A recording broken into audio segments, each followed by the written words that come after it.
नमस्कार। कार्यक्रम विशेष संवादमा स्वागत छ। म सचिता। विशेष संवादमा हामी हरेक दिन नयाँ विषय वस्तुसँग संवाद गर्ने गर्छौं र आज भने विशेष गरी पर्यटन क्षेत्र त्यसमा पनि होमस्टेको विषयमा रहेर संवाद गर्दैछौं र अहिले देशको परिस्थिति र त्यसमा पनि समसामयिक विषयमा रहेर संवाद गर्नेछौं र संवादको लागि हामीसँग हुनुहुन्छ होमस्टे एसोसिएसन बागमती प्रदेशका सचिव माधव प्रसाद श्रेष्ठ। उहाँ विभिन्न संघ संस्थामा पनि आबद्ध हुनुहुन्छ। उहाँसँग अहिले देशको परिस्थिति र सँगसँगै विकासका कुरा, समृद्धिका कुरा, होमस्टेका कुरा यावत विषयमा रहेर आज हामी कार्यक्रम विशेष संवादमा संवाद गर्दैछौं। यहाँलाई स्वागत छ। नमस्कार। आराम हुनुहुन्छ? हजुर। होमस्टेबारे सुरु गरौँ हैन। के छ अहिले देशमा जति पनि रहेका छन् नि होमस्टेको अवस्था के छ?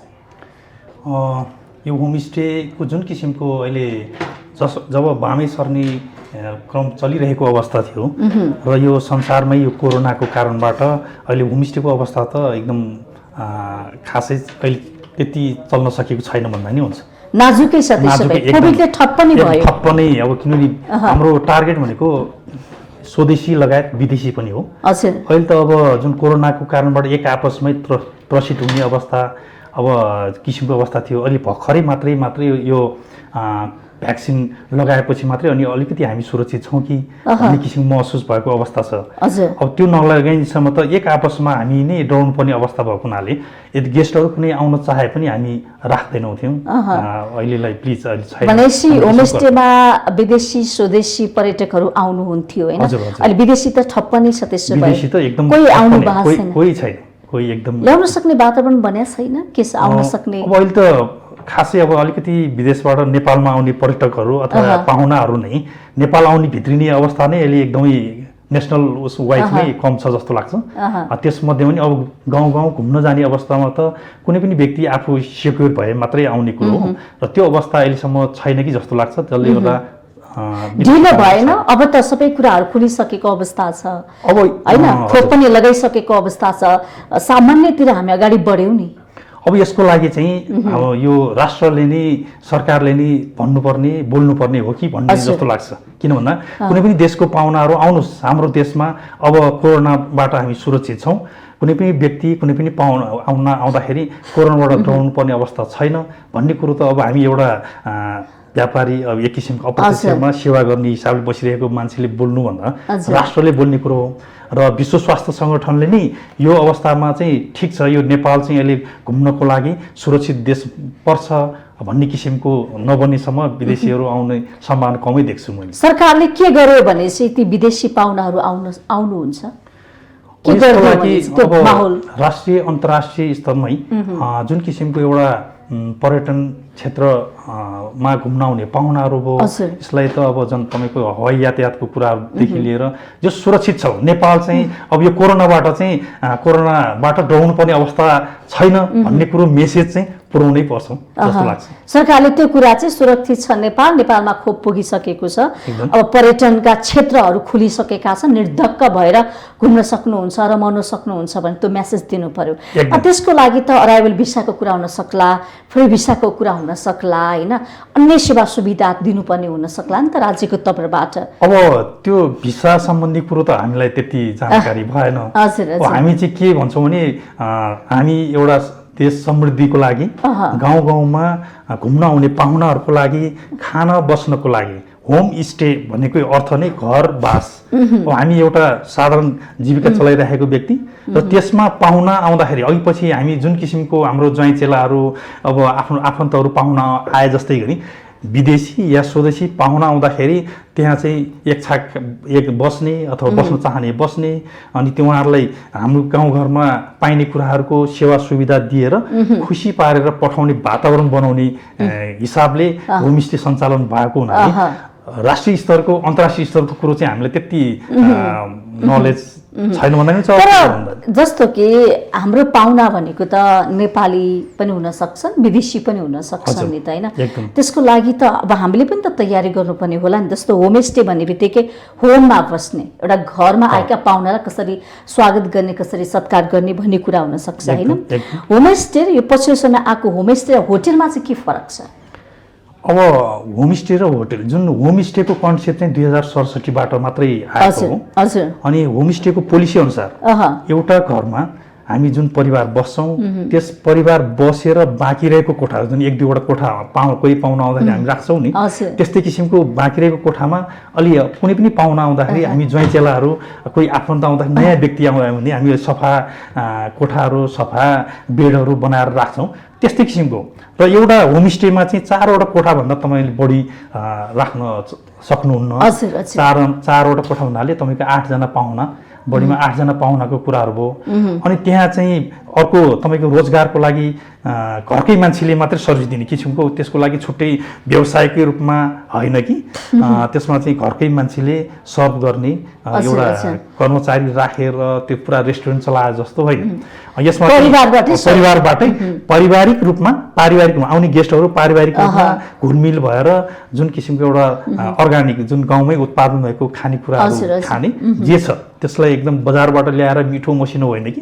त्यहाँ चाहिँ तपाईँको अब ढिँडो गुन्द्रुक अब सागसब्जीहरू जुन किसिम त्यहाँ प्रोडक्ट जति पनि लोकल प्रोडक्टहरू त्यसैलाई सेवा दिएर खुसी पार्ने र बस्ने वातावरण भएको हुनाले रेस्टुरेन्ट र होटलमा फरक छ। अनि होटलमा तपाईँको आफ्नो गेस्टले अर्डर गरे अनुसारले खान पाउनु पर्ने, उहाँको डिमान्डलाई मागलाई चाहिँ पुरा गर्नुपर्ने हुन्छ भनेदेखि होमस्टेमा चाहिँ त्यहाँ जे छ त्यसैलाई चाहिँ अलिकति राम्रो तरिकाले पाहुनालाई पस्केर खुवाउने वातावरण गर्ने हो।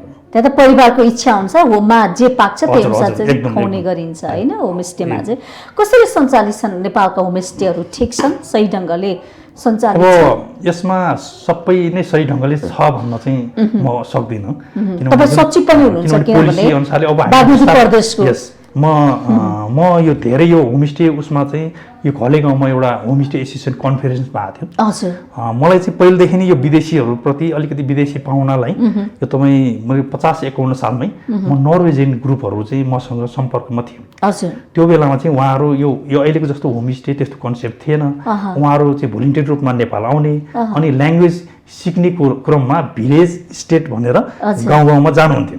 त्यस अन्तर्गत चाहिँ अब लकको कुरो हो। हाम्रो यो मेरो काभ्रे जिल्लाको शङ्खु धुलिखेल 12 नम्बर वडा पर्छ मेरो, शङ्खु भन्ने ठाउँ छ र यो नवबुद्धको फेदीमा पर्छ। यो नवबुद्ध चाहिँ पर्यटकीय क्षेत्र पनि अलिकति मानिन्छ, राम्रै मानिन्छ। अनि काठमाडौँबाट धेरै टाढा पनि छैन यो ठाउँ, तपाईँको जस्ट 38 किलोमिटर मात्रै पर्छ। र उहाँहरू त्यो बेलामा खोज्ने क्रममा त्यहाँ शङ्खु जाने भनेपछि कहाँबाट उहाँहरू त्यो ल्याङ्ग्वेज सिक्ने क्रममा कुरो भयो, भिलेज स्टेट शङ्खुमा जाने भनेर आउनुभयो। त्यस क्रममा मसँग सम्पर्क हुनु पुग्यो र त्यो बेलामा एकजना दिदी चाहिँ मेरो घरमा बसेको थियो, उहाँ 1 हप्ता बस्नुभयो। त्यही क्रममा उहाँहरूप्रति नजिक भएँ र उहाँले फर्केर आइसकेपछि अनि अरू चाहिँ उहाँले त्यो ग्रुपकै लिडरसिपको रूपमा उहाँले गर्नुभयो, थोरबेग दिदी हुनुहुन्छ म भन्छु। अनि उहाँले चाहिँ प्रत्येक वर्षको 2 ग्रुप चाहिँ 5 देखि 7 जना ग्रुपहरू चाहिँ लिएर आउनुहुन्थ्यो नेपालमा आउने क्रममा उहाँहरूको यो भोलिन्टियर गर्ने काम अन्तर्गत। अनि सुरुमा ल्याङ्ग्वेज त जान्नु पर्यो, ल्याङ्ग्वेज सिक्ने क्रममा गाउँमा जाने, परिवारसँग बस्ने, त्यही खाने, सँगै गर्दाखेरि त्यसरी सिक्ने वातावरण रहेछ। त्यस अन्तर्गत उहाँले 5-6 वर्षसम्म 50 देखि 56-57सम्म कन्टिन्यू रूपमा हाम्रो गाउँमा चाहिँ आउनुभयो उहाँहरू र त्यही अनुसारले हामीले म्यानेज गरेर उहाँलाई खुसी पारेर पठाएको थियौँ। त्यो बेलादेखि नै इन्ट्रेस्ट चाहिँ यो विदेशी पाहुनाहरूलाई राख्ने ओर्ने त्यो किसिमको थियो। गाउँघरतिर अब होटल त अब हामी पैसा त्यो अनुसारले म्यानेज गर्ने, त्यो किसिमले बिजनेस गर्ने, अब त्यो त लगानी पनि धेरै हुन्छ नि त। तर होमस्टेमा वास्तवमा लगानी धेरै हुँदैन। एउटा जुन सफा त्यो सरसफाइ त हामी आफूले पनि गर्नै पर्छ, बस्नै पर्छ। त्यो हिसाबले चलेको र म चाहिँ धेरै भएको छैन तपाईँको। म यो करिब यो घले गाउँमा भएको थियो योभन्दा 4 वर्ष 5 वर्ष अगाडि कन्फरेन्स भएको थियो। त्यसपछि साथीहरू धेरै ठाउँको साथीहरू भेटघाट भयो, चिनजान भयो। मेरो इन्ट्रेस्ट मैले किन जोडेँ यो 50-51 सालमा किन जोडेँ भन्दाखेरि म पनि यस्तो पाहुनाहरू राखेर गाउँमा पहिलेदेखि घुम्ने ओर्ने इन्ट्रेस्ट भएको व्यक्ति भएको हुनाले त्यस्तो खोल्ने सोच थियो।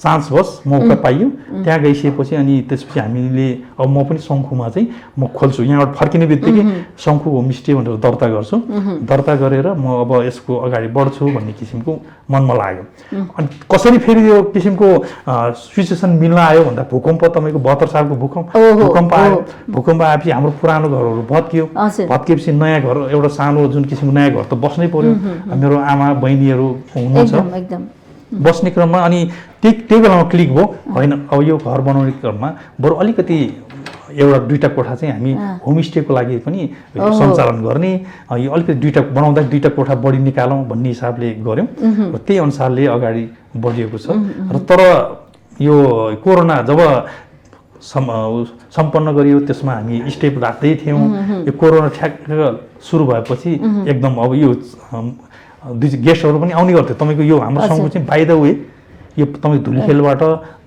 ट्रेकिङ जुन हिँडेर जाने नौबुद्ध जाने नौबुद्धबाट हिँडेर फर्केर धुलीखेल आउने पनौती आउने चाहिँ हाम्रो बाटोमै पर्छ अनि उहाँहरू थाकेर आएपछि ठ्याक्क साइनबोर्ड हेर्नुहुन्छ हो यहाँ शङ्खु होमस्टे रहेछ भनेर त्यसरी बस्ने क्रम मजाले चलिसकेको थियो र यो कोरोनाको कारणबाट रोकिएको छ है अहिले खुल्न सकेको छ कि अहिले खासै अहिले खुलेको छैन अब बाइ चान्स तपाईँ अब यो लकले आजैबाट 8 जना नेपाली भाइ बहिनीहरू स्टुडेन्टहरू नै एउटा मास्टर डिग्रीको रिसर्च गर्ने क्रममा त्यही वडामा र अर्को नजिकको वडामा जाने क्रम रहेछ उहाँले अस्ति मलाई फोन गर्नुभयो तपाईँको शङ्खु होमस्टे रहेछ के छ अब बस्न सकिने गर्ने के छ भन्दाखेरि अहिलेसम्म हामीले राखेका थियौँ अब हाम्रो परिवारमा पनि सबैले भ्याक्सिन लगाइसकेको छ भनेपछि अब अलिक सुरक्षित भयो र त्यस्तो समस्या परेकोलाई चाहिँ किन नगरौँ त भन्ने किसिमले आजबाट चाहिँ हामी फेरि अब सुरु भएको छ 8 जना गेस्टहरू आज आउँदैछ मेरो होमस्टेले रोजगारी स्वरोजगारी कतिको बनाएको छ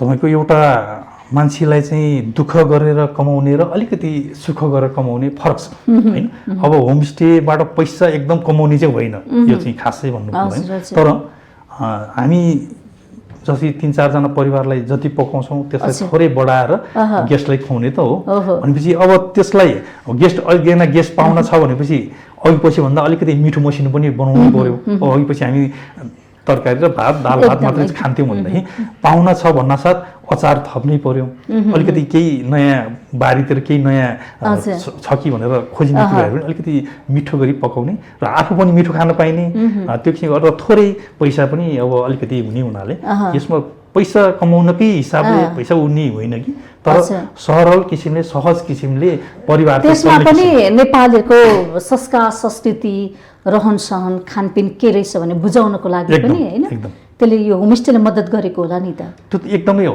तपाईको जस्तै अहिले त अब हाम्रो पुरानो उहरु त सबै हराउँदै गइसि यो चाहिँ राष्ट्रले मौलिक खानाहरु सोच्नु पर्ने कुराहरु मौलिक खानेकुराहरु अब अहिले तपाईको यो इकोसिस्टम जस्तै हुँदो रहेछ जे कुरो पनि पहिला चाहिँ तपाईको ढिँडो सिस्नु गुन्द्रुक यिनीहरु चाहिँ गरिब परिवारले मात्रै खाने हो हामीले ओहो ढिँडो खाँदछ यो परिवार त ढिँडो खाँदछ अथवा सिस्नु खाँदछ हेपा किसिमको कुराहरु गर्थ्यौं तर अहिले कस्तो किसिम भइसक्यो भन्दाखेरि यो इकोसिस्टम छ अहिले धनी मानिसले खाने चाहिँ सिस्नु किन भन्दाखेरि यो विभिन्न रोग समय सापेक्ष आउँदाखेरि मान्छेमा एक्सरसाइजको कमी काम गर्ने कमी अल्छीपना बढ्दै जाने र खानपान पनि त्यस्तै हुँदाखेरि चाहिँ शरीरमा रोगहरू बढेर होला र के रे उले पनि समयले पनि अहिले चाहिँ उहाँहरू खोजिकन ढिँडो सिस्नु खानुहुन्छ नि हैन त फापर रोटी खानलाई टाटा लोकल कुखुरा खान पाइन्छ ढिँडो खाने लोकल कुखुरा मगाई खानुहुन्छ जति पनि पहिले फोन गरेर तपाईको ल आज चाहिँ एकदम ढिँडो खानुपर्छ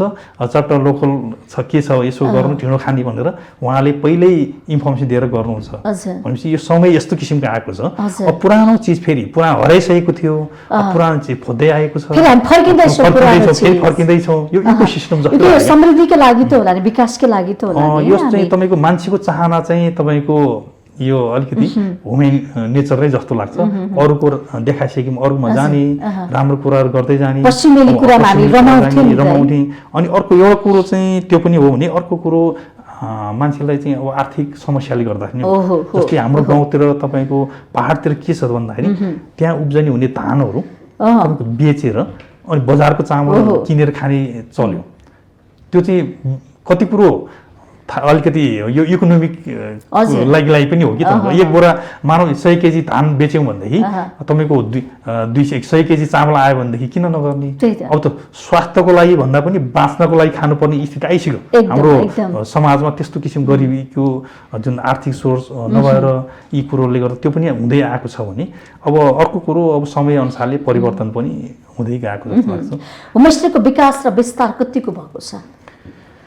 विकास र विस्तार भर्खर तपाईँको एकदम हामी एक्टिभली, अब म एउटा होमस्टे एसोसिएसनको प्रदेशको सचिव हुँ, जुन एक्टिभली गर्नमा हामी अब प्लानिङ गर्दैमा थियौँ। त्यही त मैले तपाईँले भने 2067 सालबाट मात्र यो कन्सेप्ट डेभलप भएको होमस्टेको कन्सेप्ट। किनभने अझै पनि पर्यटन उसमा चाहिँ हाम्रो होमस्टेलाई त्यति महत्त्वको रूपमा लिएको छैन, तर लिनुपर्ने जस्तो लाग्छ।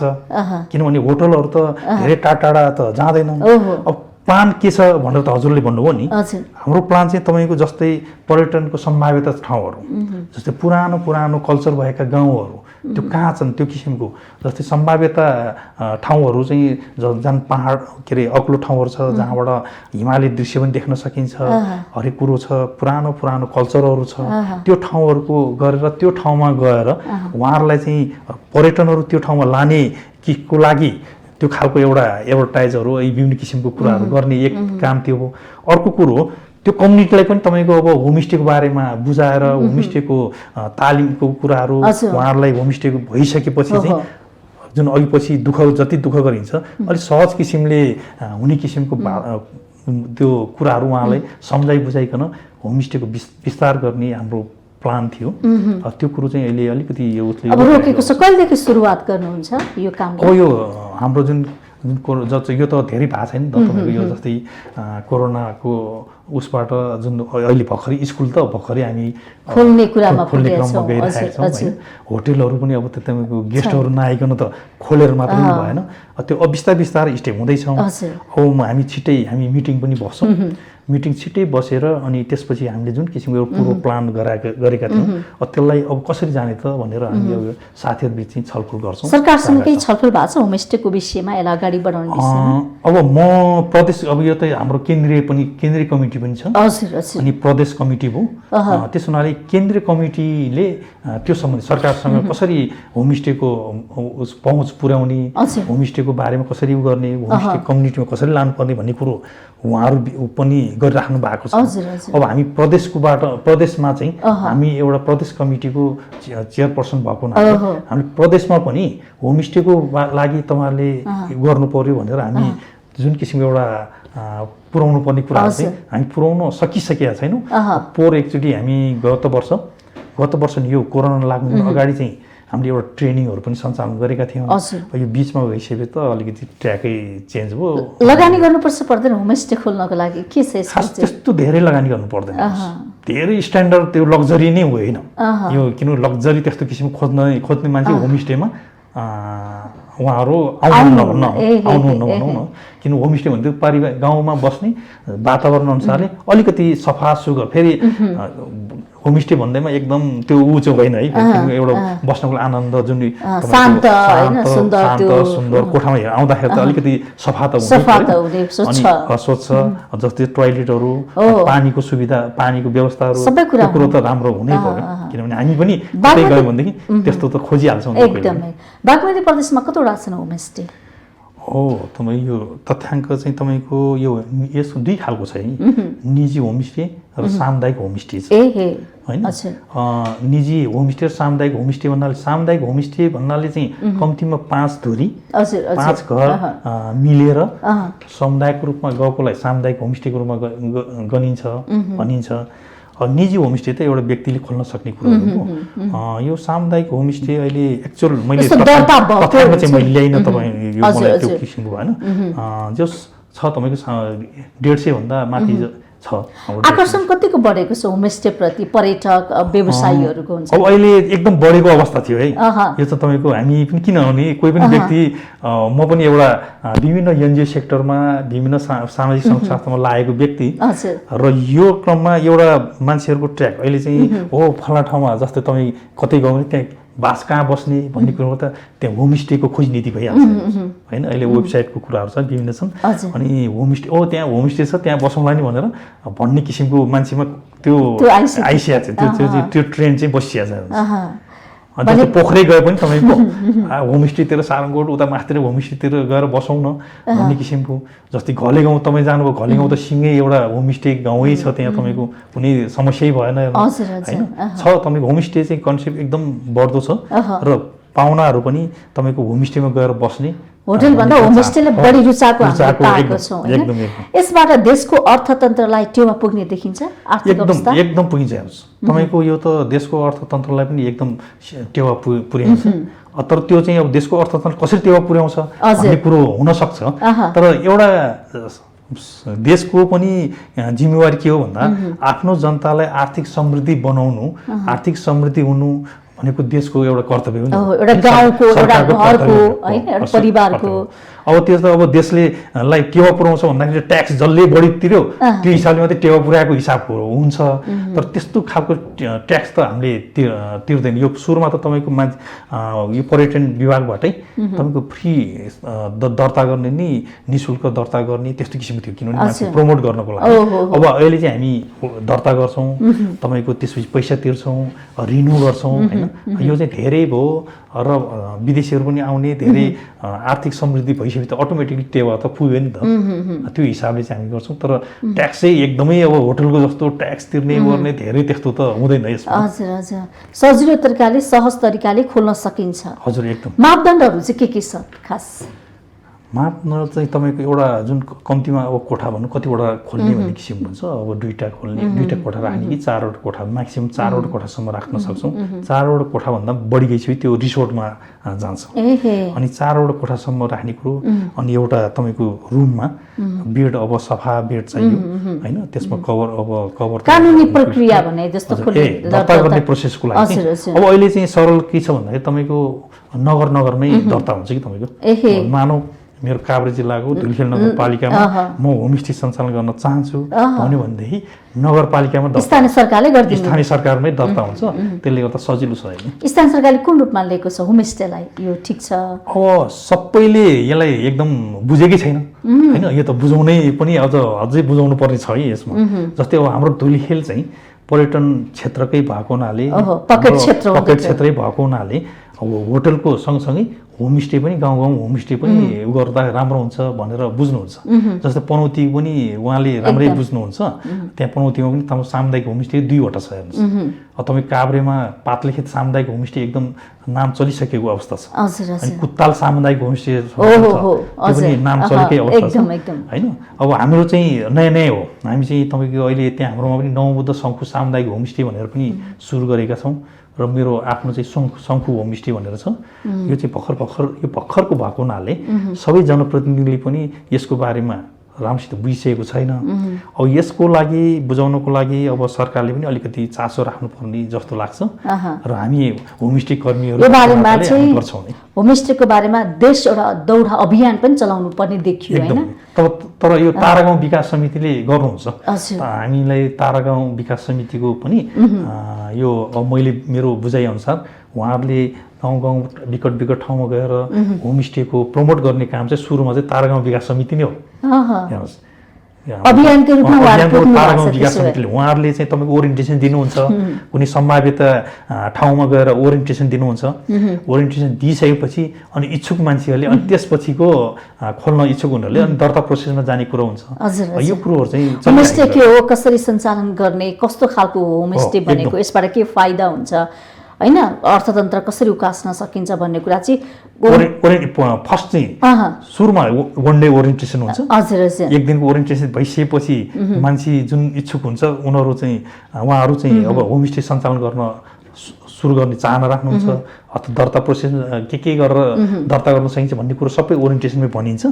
अनि गरिसकेपछि फेरि अब हस्पिटालिटी म्यानेजमेन्ट भन्छ नि, तपाईँको 4 दिनको चाहिँ तपाईँको ट्रेनिङ हुन्छ। प्याकेज 4 दिनको प्याकेजको ट्रेनिङ दिन्छ। ट्रेनिङमा चाहिँ तपाईँको पाहुनालाई कसरी सत्कार गर्ने, अनि त्यसपछि घरमा आइसकेपछि के उहरू दिनुपर्छ, के कुरामा हामी ध्यान दिनुपर्ने हो। खानेकुराहरू चाहिँ घरमै पाइने खानेकुराहरू के तरिकाले कस्तो किसिमको भेराइटी बनाउन सकिन्छ स्थानीय उत्पादन समेत त्यो ट्रेनिङ चाहिँ हुन्छ। त्यसले गर्दाखेरि बिदाई कसरी गर्ने, त्यो सबै कुराहरू कसरी राख्ने, कुरा कसरी गर्ने, त्यो सबै कुराहरू सिकाइन्छ। पछिल्लो समय प्रभावकारी बन्दै गएको छ। त्यसो भयो होमस्टे, हजुर यो होमस्टेको प्रभावकारी बन्दै गएको छ र हाम्रा देशमा चाहिँ हाम्रो देश चाहिँ तपाईँको धेरै ठाउँ छ नि, पर्यटनको सम्भावित ठाउँहरू धेरै छन्। हजुर हजुर एकदमै तपाईँ हामी नै नगएको ठाउँहरू धेरै छन् एकदमै। किनभने त्यो ठाउँमा घुम्न जाने हामी चाहिँ खालि घुम्न जाने विदेशीले नेपालको बारेमा भन्न सक्छ, नेपालीले भन्न सक्दैन हैन, किनकि हामी गएका छैनौँ नि त। एकदम नजिकको डाँडोमा छैन गएको छैन। तपाईँको यो बेथानचोक डाँडोमा मान्छेहरू वनथलीको कुरा गर्छौँ, काभ्रेको अब खोइ पुग्या भन्नुहोस् न हैन। एकदम जस्तै नौबुद्ध, तेमाल भयो, तपाईँको अब जस्तै रामेछापको तपाईँको सैलुङ डाँडो भयो। अस्ति हामी गएको थियौँ, हामी त्यहाँ मिटिङै राख्न गएको थियौँ। कस्तो मनमोहक ठाउँ छ, एकदम राम्रो ठाउँ छ। त्यस ठाउँमै हामी पुग्न सक्छौँ। यो गन्तव्यहरू हामीले खोज्नु पनि पर्यो नि त हैन। त्यो गन्तव्य खोजेर हामी एउटा प्रचार पनि हामीले गर्नुपर्छ।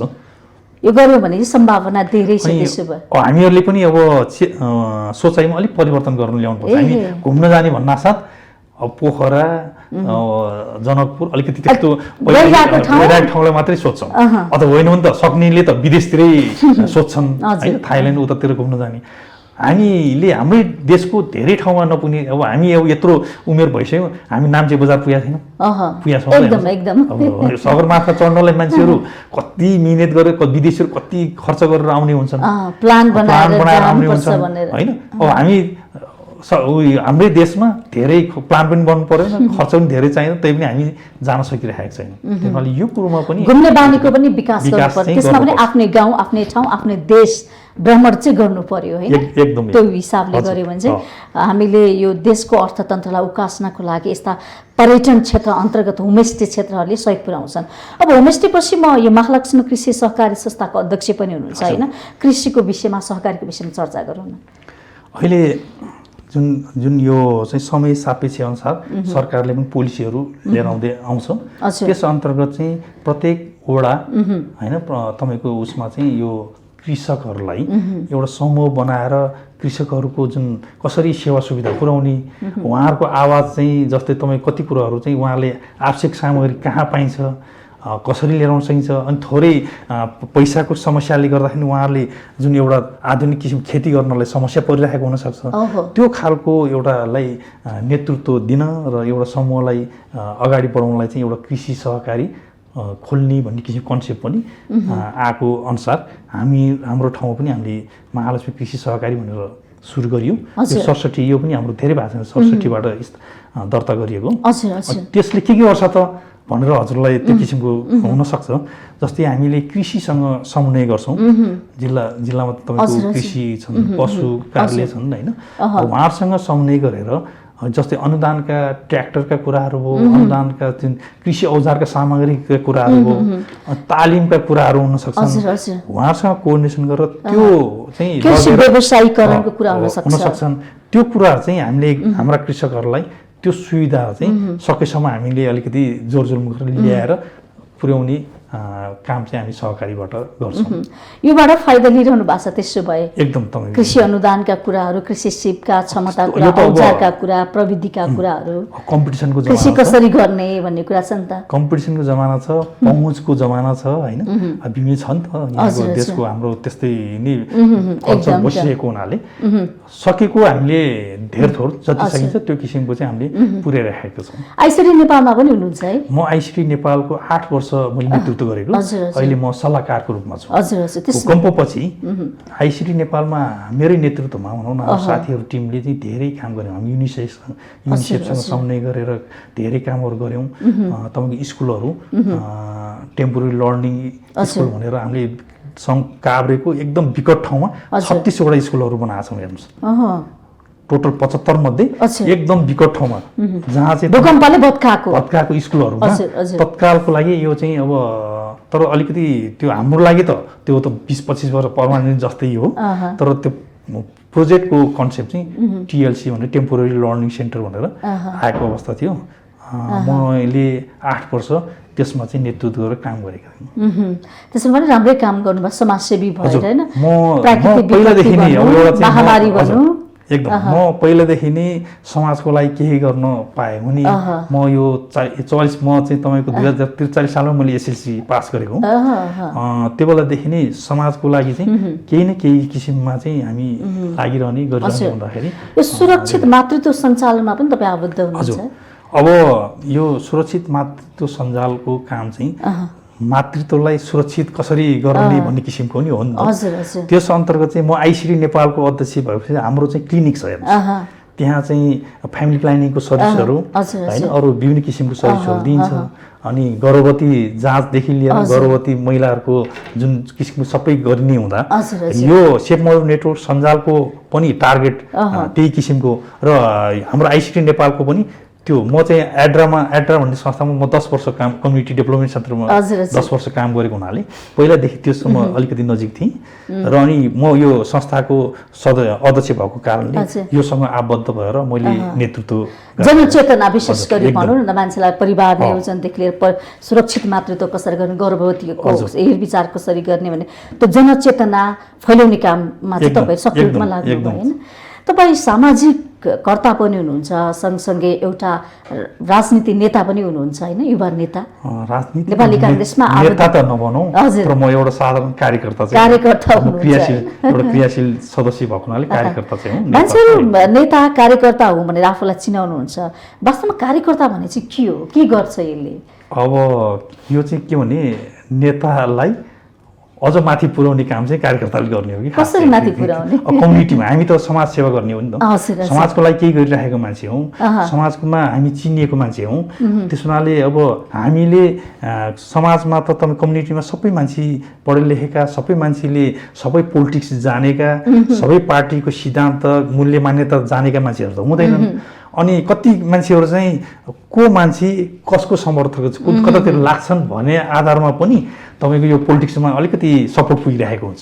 त्यस हुनाले मलाई लाग्छ जस्तै हामी कुनै पनि समाजको लागि काम गरिरहेको मान्छे भएको हुनाले यो मान्छे चाहिँ राम्रो छ है भनेर हामीले समाजमा छाप पार्न सक्यौँ र पारिरहेको मान्छे चाहिँ हामीले योतिर सपोर्ट गऱ्यौँ भनेदेखि यो मान्छे चाहिँ यतातिर सपोर्ट गरेपछि पक्कै पनि यो पार्टी यो ऊ चाहिँ राम्रो हुनुपर्छ, हुनसक्छ भन्ने किसिमको जुन किसिमको हाम्रो दाजुभाइ दिदी आमाहरू हुनुहुन्छ नि उहाँहरू सबै सक्षम त छैनन्। त्यो आधारमा पनि उहाँलाई सपोर्ट पुगेको हुनाले अब हामी गाउँमा एक किसिमको अब चिनिएको व्यक्तिको नाताले अब कार्यकर्ताको रूपमै मान्छौँ होला।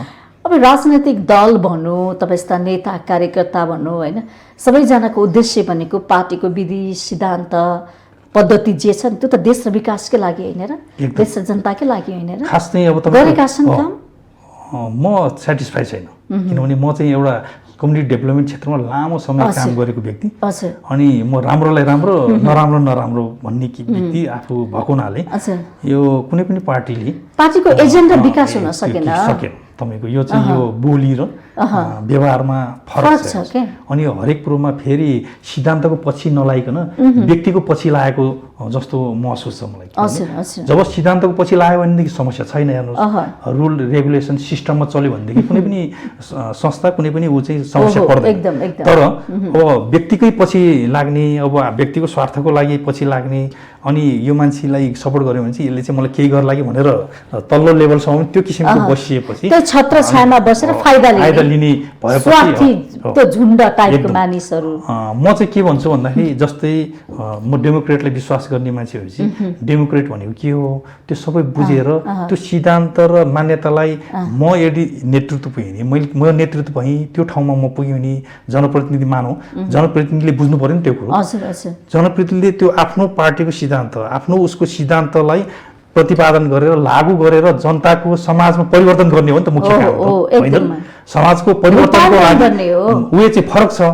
कोही अब कम्युनिस्टको उसको नारा लिएर जाला, कोही कांग्रेसको नारा लिएर जाला, कोही हरेक किसिमको लिएर जाला। तर खास के हो भने त्यो नारा अनुसार आफू त्यो ठाउँमा पुगेपछि त्यो नारालाई प्रतिपादन कम्युनिटीमा प्रतिपादन गरेर समाजलाई परिवर्तन गर्ने त हो सबैको लक्ष्य त। उद्देश्य त एउटै हो नि, साझा हो नि, विकास एउटै हो, तर जाने बाटो फरक फरक हो। तर म अब देश विदेश पनि अलिकति घुमेको हिसाबले मैले चाहिँ के लाग्छ भने म डेमोक्रेटमा विश्वास गर्छु। किनभने कुनै पनि कुराहरू आफ्नो इच्छा लागेको कुराहरू व्यक्त गर्ने कुराहरू, मन लागेको कुराहरू गर्ने कुराहरू, मन नलागेको कुराहरू नगर्ने कुराहरू मेरो आफ्नो पनि इच्छा हुन्छ नि त। कुनै डिक्टेटरसिप गरेर गर्नै पर्छ भन्ने किसिमको त्यो चाहिँ त्यस्तो कुरो चाहिँ राम्रो होइन भन्न ठान्छु। किनभने प्रतिस्पर्धा कम्पिटिसन गरेपछि न हो राम्रो मान्छे निस्किने। अब त्यो प्रतिस्पर्धै भएन, कम्पिटिसन भएन, एकहोरो लादिने किसिमको त्यस्तो भयो भनेदेखि त को राम्रो को नराम्रो। त्यही त हाम्रो युवाहरू तपाईँ जस्ता नेता कार्यकर्ताहरू झन्डा बोक्नमा मात्रै सीमित रहे के, न रोजगार गर्ने, न समाजलाई रोजगारसँग जोड्न सक्ने, विकास गर्ने, त्यो भन्दा पनि जस्तो कि टायर बाल्नको लागि, एउटा हुलदुङ्गा गर्नको लागि होइन, दुरुपयोग भयो जस्तो देखियो कि कार्यकर्ता किसिमको त्यो पनि हो दुरुपयोग जस्तो लाग्छ। किनभने मैले चाहिँ म त्यही भएर तपाईँको कुनै पनि हामी कोही पनि 24 आवर कार्यकर्ता भन्छु नि, तर म चाहिँ आफ्नो खुट्टामा आफै उभिएर सिद्धान्तलाई आफूले लिएर त्यो सिद्धान्त अनुसारले प्रतिपादन गर्नुपर्छ। अरूमा डिपेन्डेन्ट जबसम्म अरूमा डिपेन्डेन्ट हुन्छ तबसम्म मेरो विचारले चेन्ज हुन गाह्रै जस्तो लाग्छ। त्यही हुन हामी आफूलाई अरूसँग डिपेन्डेन्ट नगर्ने नि, त्यो गरेपछि पो आफ्नो कुरो भन्न पाइयो। आफ्नो कुरो अब अरूले सबै कुरो अरूमा डिपेन्ड भएपछि उसको कुरो मान्नु पर्यो। म चाहिँ यो कुरोमा मान्दिनँ। म आफू सोच्छ, किनभने म दक्षिण कोरियामा म 5 वर्ष बसिरहेको हो। म पैसा कमाउनै भनेर गएको मान्छे हो। म राम्रो जागिर छोडेर पैसा कमाउनै भनेर गएको। म नेपाल फर्केँ। त्यही त सधैँ हामी विदेश बस्ने हो नि त, हामी त केही चेन्ज गर्ने, सुरुको पुँजीको लागि केही चेन्ज गर्नलाई लिने हो। त्यहाँको पैसाले हामी यहीँ गर्न सक्छौँ भनेपछि मैले मेरो आफ्नो इकोनोमिक स्ट्याटस केही हदसम्म मैले चेन्ज गरेँ।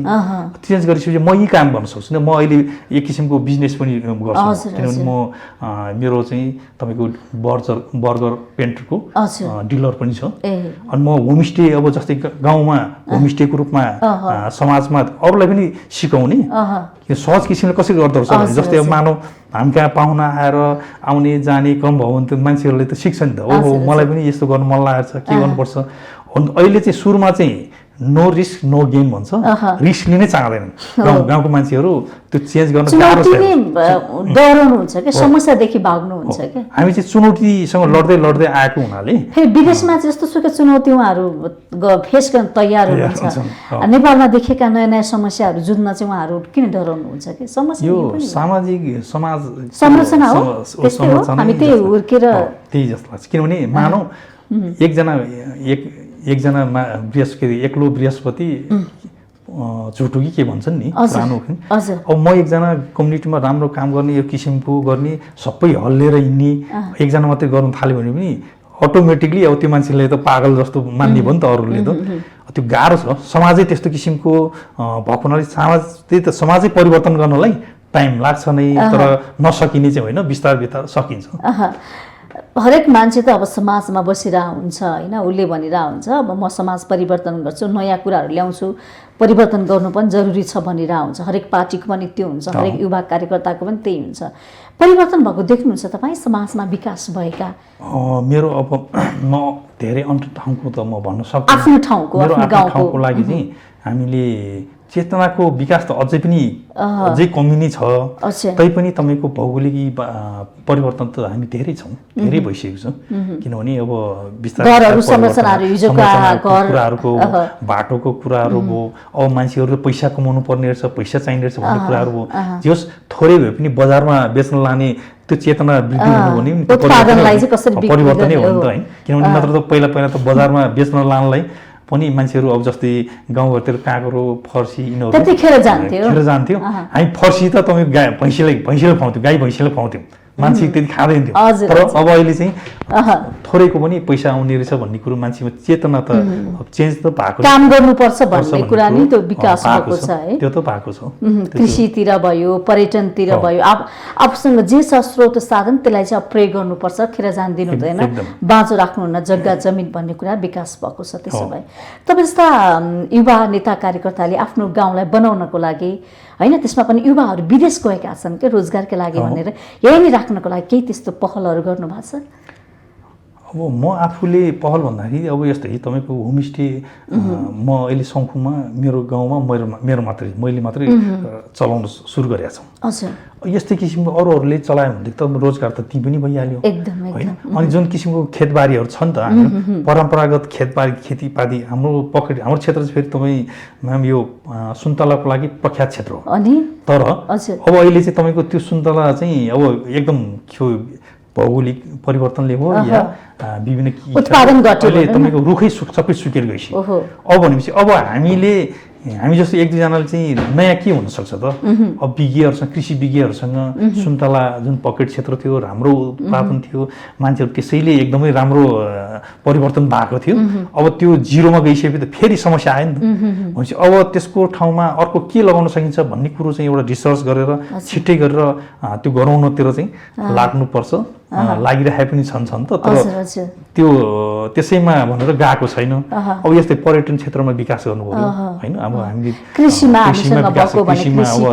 पर्यटन भयो होइन यस्ता उद्योग धन्दाहरू कल कारखानाहरू पनि खुल्न सकिन्छ हैन। त्यो चाहिँ अब गभर्नमेन्टले सरकारले नि पोलिसी लिएर आउनुपर्छ जस्तो लाग्छ। सरकार अगाडि अग्रसरै हुनुपर्छ। मानौ कृषकहरू किन के भन्छन् जस्तै अहिले मैले गोलभेडा उत्पादन गरेँ होइन अब गाउँतिर उत्पादन भयो त्यसको चाहिँ मार्केटको ग्यारेन्टी लिनु पर्यो लगानीको ग्यारेन्टी हुनु पर्यो अनि मात्रै मान्छेले गर्छ नि त। किसान सुरक्षित छ भने उसले काम गर्ने हो। होमस्टेमा पनि अब सबै लगानी गर्न तयार हुँदैन नि किन भन्दाखेरि गेस्टै आएन भने होमस्टे मात्रै सुरु गर्छु भनेर भयो त भएन। त म चाहिँ लाइनिजिम क्षेत्रमा विभिन्न एनजिओ क्षेत्रमा मेरो लिङ्कहरू चाहिँ त्यस्तै धेरै भएको हुनाले र मैले चाहिँ अब विभिन्न उसबाट लिएर आउन सक्छु भन्ने आँट गरिरहेको छु। तर जसलाई चाहिँ गाउँमै बसिरहेको मान्छेलाई त जसको सम्पर्क गाह्रो हुन्छ नि त उसले कुर्नुपर्छ होइन कुर्नुपर्छ मान्छे कुर्न सक्दैन। अहिले तत्काल आज मान्छे बाँच्न गाह्रो छ भोलिको भविष्यको लागि त मान्छेले सोध्न सक्दैन। त्यस हुनाले त्यो कुर्नलाई समय लाग्ने भएर मान्छेहरू चाहँदै पनि अगाडि बढ्न सक्दैनन्। अब विशेष गरी अहिलेको परिस्थितिमा र देखिएको समस्या भनेको युवा नै हो होइन। देश बनाउने भनेको युवाले नै हो। एउटा पार्टीको सिद्धान्त विचारले बनाउने हो। तर हरेक पार्टीहरू दिन प्रतिदिन फेल भएका छन् कि यो त्यही कुरोले देशलाई बनाउन सकेका छन् जनतालाई सुख सुविधा दिन सकिन। अहिले हेर्दाखेरि जनताले चाहिँ अप्सन नै जनता चाहिँ जहिले नै अप्सन खोज्छन् हेर्नुहोस् होइन। यसले राम्रो गर्ला कि यसले राम्रो गर्ला कि यसले राम्रो गर्ला कि अप्सन खोज्छ। सरस्वती म पनि अब तपाईँको जुन राजाको सरकार पनि देखियो बौद्धले पनि देखियो त्यसपछि माओवादीको आन्दोलन पनि देखियो होइन सशस्त्र आन्दोलन देखियो त्यसपछि सम्झौता आइसकेपछि फेरि कम्युनिस्टको बहुमतको सरकार पनि देखियो 2/3 सरकार पनि देखियो नि त। अब यही बहुदल आइसकेपछि पनि सरकारमा चाहिँ काङ्ग्रेस र कम्युनिस्टले नै सरकार बनाएको छ नि भनेपछि अब राजाको जुन पञ्चायतीको पनि शासन देख्नेहरू अनि बौद्धले पनि काङ्ग्रेस र कम्युनिस्टको शासन देख्नेहरूले अब यिनीहरूले को पनि सबै यस्तै रहेछ भन्ने कुरो भइसक्यो नि त। मान्छेको चेन्ज अब त अप्सन नभएर मान्छे वितृष्णा भइसकेको छ नि तपाईँको अप्सनै छैन। अब हेर्नुहोस् है अब नेपालमा अर्को ठुलो सशक्त दल अर्को वैकल्पिक शक्ति नै नभएर मान्छेहरू चाहिँ खिन्न भएको उनीहरूको भाषणमा मात्रै बोल्यो मात्रै रहेछ भन्ने कुरो हो होइन। अब हामी गाउँघरका गरिब जनताहरूले के सोच्छन् भने अब गरिबलाई हेर्ने सरकार गरिबको आवाज उठाउने सरकार सर्वहाराको आवाज उठाउने सरकार भयो भने हामीलाई चाहिँ सुख पाइएला हामीले अलिकति होला भन्ने किसिमको आश राखेको थिएँ त्यो पनि देखिसक्यो भनेपछि अब कसले गर्छ त खोइ त अब यो त देख्ने नै छैन। त्यो हुनाले मैले गाउँतिर रूपान्तरण खोजेका छन् नेतृत्वमा। अब यो बुढापाका यो पहिलेका फेल भइसके नि त 4चोटि 5चोटि 2चोटि 1चोटिसम्म प्रधानमन्त्री मन्त्री सबै भइसकेका छन्। अब युवा पुस्ता आउनुपर्छ भन्ने माग अलिक उठेको छ के एकदम। अहिले तपाईँको कङ्ग्रेसको अधिवेशन हजुरले अहिले हामी छौँ नि त्यसमा हेर्नुहोस् त धेरै 19 वर्षका समेत आएका छन् होइन। धेरै यङ जेनेरेसन अब एकदम आइसकेको छ। तर अब त्यसको लागि पनि अलिकति ट्र्याक त चाहिन्छ नै तपाईँको यङ जेनेरेसन भिजन चाहियो प्लान चाहियो। म चाहिँ के भन्छु भन्दाखेरि उमेर होइन कि त्यसको चाहिँ प्लान र भिजन के छ त त्यो चाहिँ हुनुपर्छ भन्छु। युवा हुँदैमा त संसारै ऊ हुने त होइन, चेन्ज हुने त्यस्तो जादु हुने त होइन। प्लानै छैन भनेदेखि गर्ने के त? त्यसो हुनाले प्लान भएको भिजन भएको युवा नेताहरू आयो भने चाहिँ अलिक छिटो परिवर्तन हुन सक्छ, हस्तक्षेप गर्न सकिन्छ नि त। युवाले पनि त आफ्नो अधिकार खोज्न सक्छ। हरेक पार्टीमा हामीसँग यो भिजन छ, हामीलाई दिनुहोस् भनेर उसले हस्तक्षेप गर्न सक्छ।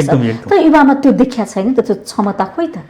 अब आर्ट गर्ने किसिमको त्यो कांग्रेसकै कुरा गरौँ न, अन्य पार्टी किन कुरा गरौँ होइन, मिल्न सकिरहेको छैन जस्तो लाग्छ। त्यही तपाईँको नेपाली कांग्रेस भने अब अहिले त ठुलो अपर्च्युनिटी हो नि त होइन। जस्तै कम्युनिस्ट सरकारको 2/3 सरकार 5 वर्षसम्म नै, पहिला त त्यो 5 वर्ष हाम्रो सरकार एकमना सरकार हो भने हामी यस्तो गर्छौँ उस्तो गर्छौँ भनेकै आधारमा पनि कति कुरो त जनमत दिएको हो नि त होइन। भनेपछि त 3 वर्षमा त गयो, सकेनन्। भनेपछि त हामीलाई ढाँटेको रहेछ भन्ने किसिम बुझ्यो नि। अब अहिले अप्सनको रूपमा फेरि कांग्रेसै हो नि त होइन। अब कांग्रेसको भयो भने अब अहिले यसो हेर्दाखेरि तपाईँको गुटकटको यो ग्रुपको ग्रुपिजन यिनीहरूले गर्दाखेरि पनि अलिकति कमजोर जस्तो जस्तो देख्छु मैले। किनभने यस्तो किसिमले नहेर्नुपर्ने नगर्नुपर्ने होइन। अनि तपाईँको सानो गाउँ स्तरमा समेत तपाईको हस्तक्षेप असर परेछ है त्यसको केन्द्रको असर एकदम केन्द्रमा जब धेरै गुट उपगुट मौलाको छ हैन, त्यो तल्लो स्तरसम्म पनि नगर्दिएको भए हुन्थ्यो। तल्लो स्तरमा तपाईको जिल्ला स्तरमा निष्पक्ष किसिमले तपाईको वडामा त वडाको मान्छेले जानेको हुन्छ नि त, को व्यक्ति सक्षम छ को व्यक्ति सक्षम छैन भन्ने कुरो त वडाको मान्छेले जानेको हुन्छ नि त। ती खुल्ला छोड्दिएर राम्रो मान्छे त्यसै आउने अपर्च्युनिटी दिएको भए निष्पक्ष तरिकाले भएको छ। अहिले पनि यो ग्रुपिजनले गर्दाखेरि अझै राम्रो मान्छे आउँछ भन्ने कुरो लाग्दैन। निष्पक्ष चुनाव कति ठाउँमा भयो, कति त युवाहरू त धेरै आएका छन्। तर अब भिजन त्यही अघि हामी भिजन भएको युवा, आर्ट भएको युवा, प्लान भएको युवा हुनु पर्यो। जस्तै अहिले जस्तै अब तपाईँको हामी सरस्वती हामी बाहिर हेर्दाखेरि अब नेपाली कांग्रेसकै कुरा गर्दाखेरि हाम्रो गगन थापाज्यू, विश्वप्रकाश जस्तै उहाँहरू चाहिँ मास मोटिभेसन गर्न सक्नुहुन्छ। मासमा चाहिँ आफ्नो प्लान यस्तो भनेर राख्न सक्नु भएको कारणले नै उहाँहरू अलिकति हाइलाइटमा अलिकति चिरपरिचित हुनु भएको हो नि त होइन। हुन त कति मान्छेहरू त होला प्लान होला भिजन होला, तर मासमा राख्नु भएन भन्दै त उहाँ त ओझेलमै पर्नुहुन्छ होइन। जसले प्लान र भिजन त्यो किसिमको एउटा आफ्नो उसमा मासमा राख्न सक्नुभयो, उहाँ अलिकति चिरपरिचित हुनुभयो, अगाडि आउन सक्नुहुन्छ। जसको चाहिँ प्लान छ भिजन भए पनि यदि पस्किन सकिएन, युवाले अवसर मात्रै खोज्ने होइन, युवा एउटा भिजन पनि दिन सक्नु पर्यो, परिवर्तन गर्न सक्ने, रूपान्तरण गर्न सक्ने खालको त्यो योजना चाहिँ बनाउन सक्यो भने युवा एकदम अवश्य पनि आउन सक्छ। जस्तै म किन नेतृत्व मैले लिन खोजिरहेको छु, मेरो क्षमता के छ। मैले त अहिले सरस्वती हेर्दाखेरि मैले के समस्या देखेको छु भन्दाखेरि यो त्यही अघि नै भन्यो, आफ्नो खुट्टामा आफै उभिने सक्ने क्षमता जबसम्म हुँदैन हरेक कुरोमा हुन्छ। डिसिजन पावर हुनु पर्यो नि होइन। तपाईँले जस्तै अब आर्थिक कुरो मात्रै होइन, तपाईँको पोलिटिकल कुरोमा पनि यो कुरो ठिक हो यो कुरो ठिक होइन भन्ने कुरो जबसम्म आफूले एनालाइसिस गर्न सक्दैन, अब नेतृत्व कुरो गर्नुमै कुरो गर्नुपर्ने हो नि। म चाहिँ जस्तै मेरो क्षमता के छ, मेरो क्षमता यो गर्न सक्छु भन्ने किसिमको क्षमता आफूमा पहिला हुनु पर्यो, कन्फिडेन्ट हुनु पर्यो। अनि फेरि आफूमा कन्फिडेन्ट मात्रै भएर भएन, मलाई चाहिँ अरू साथीहरूले अरू कम्युनिटीले मलाई कतिको के नजरमा हेरिरहेको छ भन्ने कुरो पनि दोस्रो कुरोमा आउँछ। पहिलो त आफूमै सक्षमता हुनु पर्यो, त्यो एनालाइसिस गर्न सक्नु पर्यो। दोस्रो चाहिँ तपाईँको मलाई अब मेरो सक्षमता मेरो क्षमतालाई चाहिँ अरूले चाहिँ कसरी हेरिरहेछ भन्ने किसिमको त्यो एनालाइसिस गरेर अनि नेतृत्वमा आउने व्यक्ति मात्रै त्यसले मात्रै राम्रो गर्छ जस्तो लाग्छ। तर अहिले त के छ भने त्यो किसिमको छैन। अब जस्तो अब कुनै भिजन नभएको, कुनै प्लान नभएको, कुनै क्षमतै नभएको मान्छे पनि म पनि उठ्छु म पनि हुन्छु भनेर आउने अवस्था पनि देखा जस्तो लाग्छ, लहैमा आएको जस्तो लाग्छ। समयको लागि यहाँलाई धेरै धेरै धन्यवाद। हजुर धन्यवाद तपाईँलाई पनि, जुन मेरो आफ्नो मनको कुराहरू यहाँसम्म जुन बिजनेस प्लसमा यहाँसम्म बोलाएर मेरो मनका लागेको कुराहरू तपाईँले व्यक्त गर्ने सो अवसर दिनुभयो, यसको लागि मेरो व्यक्तिगत तर्फबाट यो बिजनेस प्लस टेलिभिजन कार्यक्रमलाई पनि र तपाईँलाई पनि म धेरै धेरै धन्यवाद दिन चाहन्छु। आज हामीले कार्यक्रम विशेष संवादमा होमस्टे एसोसिएसन बागमती प्रदेशका सचिव माधव प्रसाद श्रेष्ठज्यूसँग कुराकानी गरेका थियौँ। कार्यक्रमबाट म पनि बिदा हुन्छु। बिजनेस प्लस टेलिभिजन एचडी हेर्दै गर्नुहोला। नमस्ते।